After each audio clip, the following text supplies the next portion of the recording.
Saya care terhadap bagaimanapun juga kita harus melindungi anak-anak kita. Itu yang utama. Ya, jadi saya memang lebih karena ini angka-angka ini kelihatan sekali meningkatkan perokok pemula. Menurut saya nggak bisa. Jadi kita harus melakukan sesuatu.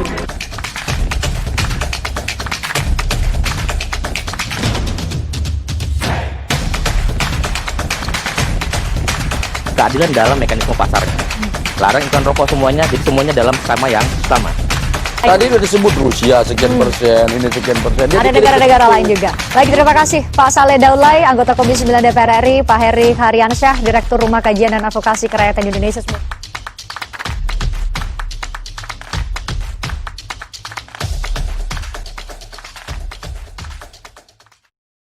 Perkembangan teknologi informasi di Indonesia meningkat pesat dari hari ke hari dan dari tahun ke tahun.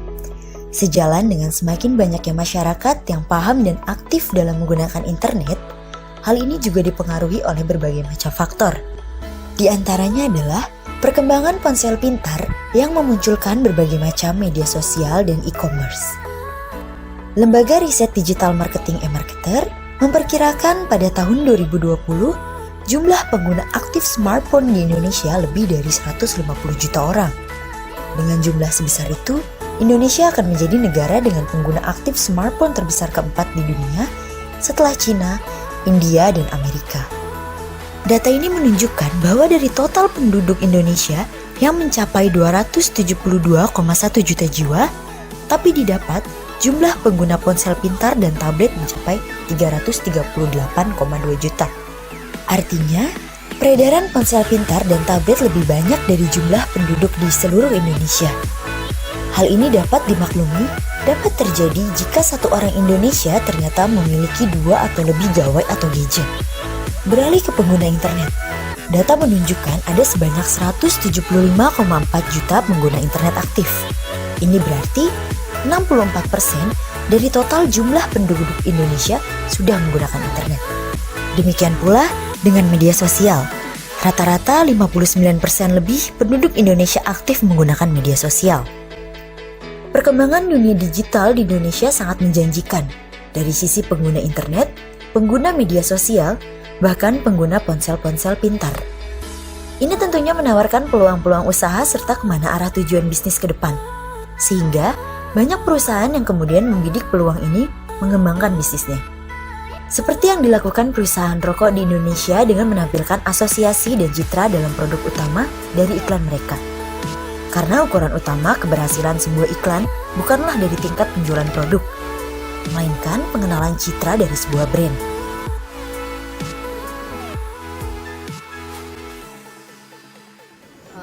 Iklan rokok, belanja iklan rokok itu paling tinggi di televisi. Tapi sesudah 2016, iklan rokok tidak lagi berjaya di televisi, tapi kemudian beralih ke internet. Ada beberapa sebab untuk ini. Yang pertama adalah karena memang peningkatan jumlah pengguna internet makin lama makin tinggi. Dan di antara pengguna itu, yang terutama adalah kaum muda. Ingat, kaum muda itu adalah sasaran tembak dari industri rokok. Maka ketika industri rokok itu melihat bahwa internet digunakan sebagai media baru yang dipakai oleh kaum muda, maka mereka pindah ke internet. Yang lainnya adalah alasan bahwa internet itu ibarat surga bagi industri rokok, karena pada internet regulasinya jauh lebih longgar dibandingkan media-media konvensional sebelumnya.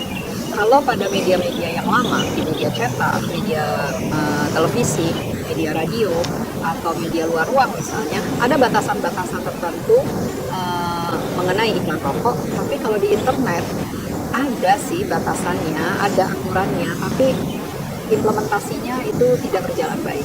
Artinya iklan rokok bisa sangat muncul di sana tanpa ada batasan, bisa dikatakan relatif bebas tanpa ada batasan apapun. Nah, ini jadi surga sebenarnya buat industri rokok. Jadi untuk menghindari justru jebakan aturan-aturan hukum, maka beriklan, melakukan strategi pemasaran yang intensif di internet itu adalah salah satu cara yang dilakukan oleh industri rokok akhir-akhir ini. Ketika merabaknya wabah pandemi COVID-19 di Indonesia, aktivitas di rumah dan tidak keluar rumah menjadi strategi pengendalian pandemi COVID-19. Hal ini dimanfaatkan oleh industri rokok menjadi strategi yang menguntungkan, karena aktivitas di rumah membuat jumlah penggunaan internet meningkat.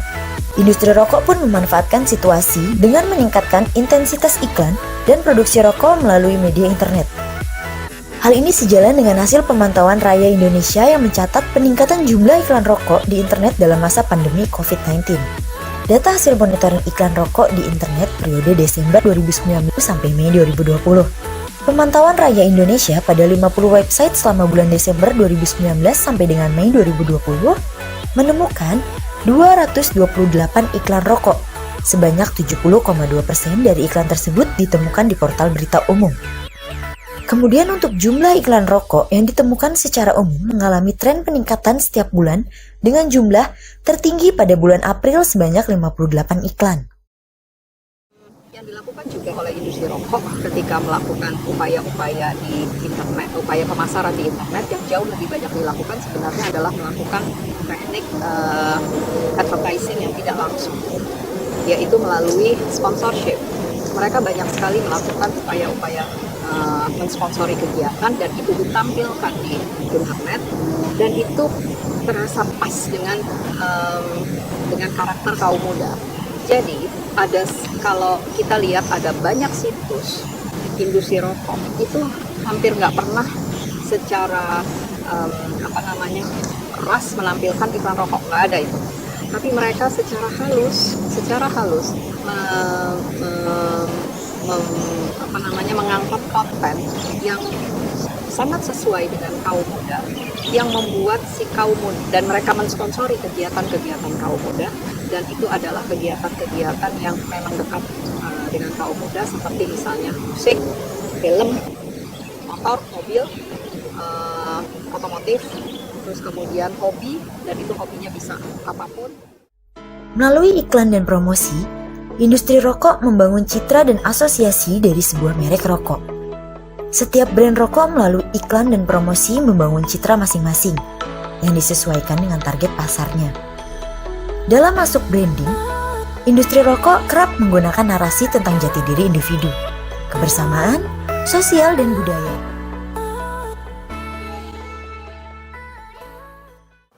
Nah, kalau saya sendiri pernah ngelihat iklan rokok di internet. Di salah satunya di Instagram gitu kan, ada influencer gitu yang mempromosiin rokok. Mungkin dia di endorse mungkin sama rokok itu sendiri kan. Nah jadi dia memperagain gimana menggunakan atau mengkonsumsi rokok itu sendiri. Saya pernah lihat videonya itu. Jadi kita disuruh download aplikasi kalau nggak salah. Jadi di kotak rokoknya itu kayak ada hologram.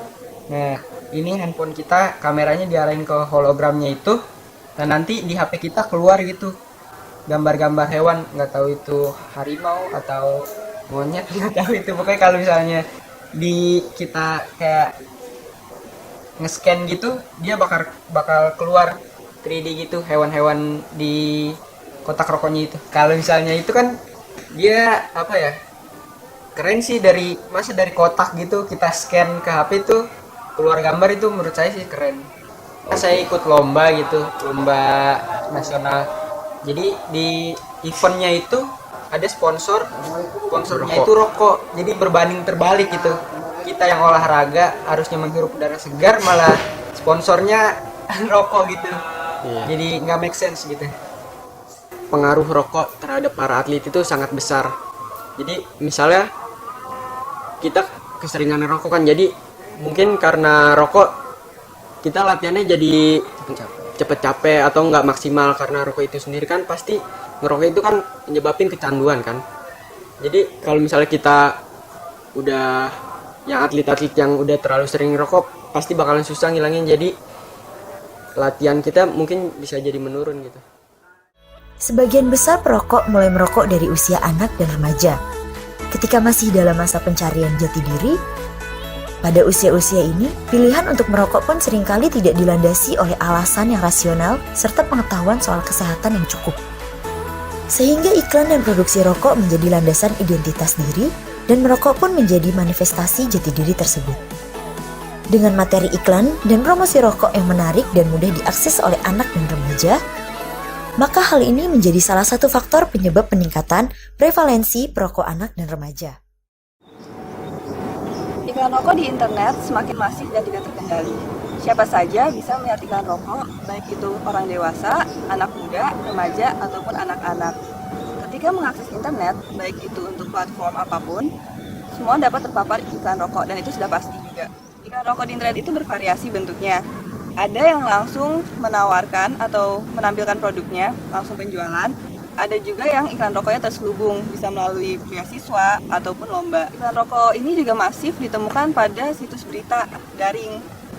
Jadi ketika mencari apa, malah dapat iklannya apa. Iklan rokoknya itu, ya karena aku anaknya suka lomba, jadi ketika melihat iklan rokok yang berbau lomba juga aku tergiurkan. Aku juga jadi orang harus hati-hati apakah ini iklan rokok atau bukan. Iklan rokok yang menarik itu sudah tentu ditujukan kepada anak-anak dan remaja. Karena anak-anak dan remaja itu sebenarnya masih dalam masa pencarian diri. Ketika melihat sesuatu yang menarik, ya tentu kita atau kami akan tertuju pada situ. Iklan rokok yang bisa dibawa ke alam bawah sadar itu sebenarnya sangat berbahaya. Karena memang tidak akan langsung terlihat apa dampak dari iklan rokok itu. Tapi karena informasi dari iklan rokok itu tersimpan dalam memori, itu yang akan menjadikan landasan bagaimana kami bertindak. Intensitas melihat iklan rokok menjadikan seakan-akan rokok itu adalah sesuatu yang normal. Apalagi di tengah situasi pandemi COVID-19 ini, di mana intensitas penggunaan internet semakin meningkat, intensitas melihat iklan rokok juga semakin meningkat, dan itu sudah pasti. Sehingga peran pemerintah dalam denormalisasi di sini sangat penting.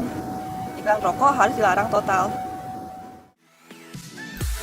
Hasil monitoring untuk iklan rokok berdasarkan website ditemukan seperti tribunnews.com sebanyak 40,4%, kompas.com 17,1%, dan kompasiana.com 3,9%. Pengaturan tentang iklan rokok di internet yang masih terlalu longgar membuat industri rokok dapat beriklan dengan bebas dan mudah, menjangkau target pasar, sehingga dibutuhkan upaya keras untuk mendorong pemerintah agar melarang iklan dan promosi tembakau di internet. Nah terus sekarang ini tuh karena kita semua tahu ya pengaruhnya tuh besar banget ya buat internet itu buat semua kalangan gitu. Nah makanya sekarang banyak produk-produk brand-brand gitu yang endorse influencer atau kayak content creator gitu, dari mulai kosmetik, baju, terus ya banyak lah pokoknya kan. Cuma kan di sini ada yang positif, ada juga yang negatif kan. Nah yang negatif itu contohnya kayak iklan rokok. Jadi menurut aku pribadi gitu nggak pernah ngambil campaign iklan rokok gitu, karena menurut aku followers aku juga ada yang masih di bawah umur ya, ada banget bahkan yang kayak masih SD gitu tuh banyak gitu. Jadi kalau misalnya aku terima campaign rokok gitu, walaupun di aku sebenarnya untung kan, karena namanya kita endorse gitu campaign kan, pasti di aku tuh untung. Tapi yang aku sampein ke anak-anak itu jadinya kayak nggak bagus gitu, dan mereka jadi tahu oh ini rokok gitu. Rokok sih nggak banget, karena menurut aku banyak banget yang anak kecil yang nggak seharusnya ngelihat iklan kayak gitu, karena semuanya main Instagram gitu. Jadi apalagi banyak banget yang aku bilang tadi yang nganggap aku tuh sebagai panutan gitu. Jadi apa yang aku lakuin mereka lakuin gitu. Aku pakai baju apa mereka lakuin. Kalau misalnya aku campaign rokok terus aku ngerokok, mereka ngerokok gitu kan.